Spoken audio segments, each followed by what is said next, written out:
গুরুমার সামনে যখন বসলাম, প্রথমত দেখলাম তার বডি ল্যাঙ্গুয়েজ।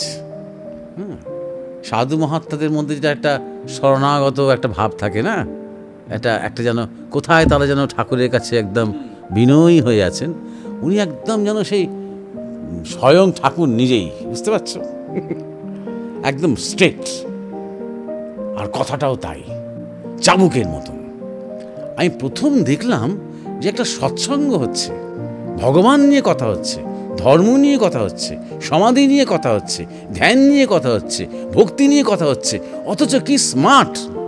গুরু মহারাজের মধ্যে কি একটা ইটার্নাল ছেলে মানুষই আছে, খেলিচ বিশ্বলয়ে বিরাট শিশু আনমনে, একটা সেই ছেলে মানুষের মধ্যে দুষ্টুমি আছে, মাঝে মাঝে ওইটা ওই রকম ধরনের কিছু ইঙ্গিত দিয়ে উনি জাগিয়ে দিয়েছেন। জানিস তো অমুককে দেখেছিস, ও কিন্তু অভিনন্দন ছিল গতবার, ব্যাস চুপ করে গেলেন। তারপরে হ্যাঁ, আর ওই এখন তারপরে চললো দিনের পর দিন, সপ্তাহের পর সপ্তাহ ওই নিয়ে। অমুক যদি অবেদানন্দ হয়, তার এই জন্মে তো এরকম অবস্থা কেন হলো? আচ্ছা, এই কারণে হয়ে থাকতে পারে।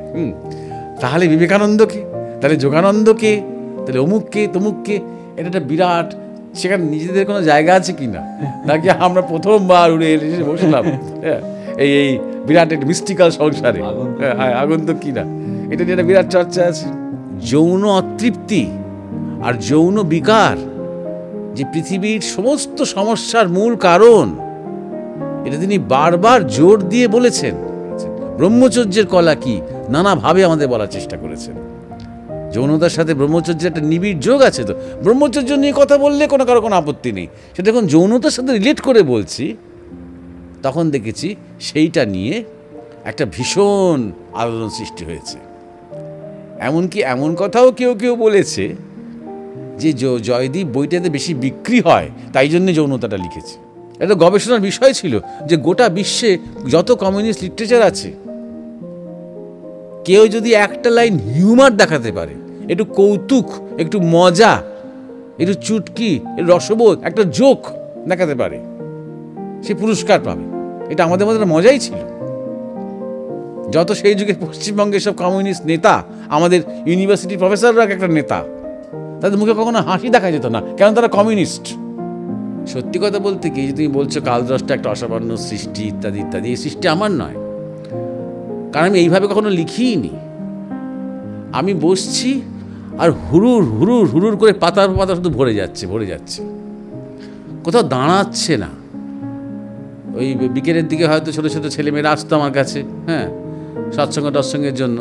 তারা অবাক হয়ে দেখতো যে পাতার পাতা 10-15 পাতা, 20 পাতা, 25 পাতা, কোথাও একটা কাটা নেই, কোথাও একটা থমকানো নেই, কোথাও একটা লাইনটা বেঁকে যাচ্ছে না। সুতরাং কিছু একটা নামতে আরম্ভ করলো, যেন স্ক্রিপ্টটা পুরো রেডি ছিল, এবং কয়েক মাসের মধ্যেই আমার পুরো লেখাটা একদম কমপ্লিট হয়ে গেল। কি চ্যাপ্টার হবে সব চলে এলো চোখের সামনে। ভাষা নিয়ে একটা চ্যাপ্টার হবে, রামকৃষ্ণ কানেকশন নিয়ে একটা চ্যাপ্টার হবে, কমিউনিজম একটা চ্যাপ্টার হবে, রাষ্ট্রধর্ম একটা চ্যাপ্টার হবে, যৌনতা একটা চ্যাপ্টার হবে, তারপর গুরু মহারাজের ব্যক্তিগত জীবনে কিছু কিছু ঘটনা নিয়ে অন্তরঙ্গ কোলাজ হবে। মানে একদম সামনে চলে এলো পুরো বিষয়টা, আর লেখাটা কমপ্লিট হয়ে গেল। উদার একনায়কতন্ত্র না গণতন্ত্র? উদার একনায়কতন্ত্র। আমি বোধহয় রাষ্ট্রধর্মেতে লিখে হচ্ছে আমাদের গণতন্ত্র কতটা মানে একটা প্রহসনে পরিণত হয়েছে। আমরা ভেবেছি যে গণতন্ত্র একটা বিরাট, আমাদের দেশে একটা বিরাট কাণ্ড করেছে আমাদের সংবিধান, আমাদের গণতন্ত্র। কিন্তু শুধু আমাদের দেশেই নয়, সবকটা দেশেই গণতন্ত্র একটা বিরাট ব্যর্থতা, আরও একটা শোষণ। মার্ক টুয়েনের একটা কথা আছে, ওরা যদি বুঝতো যে সত্যি তুমি পরিবর্তন করতে পারবে কিছু, তাহলে ওরা তোমাকে ভোট দিতে দিত না।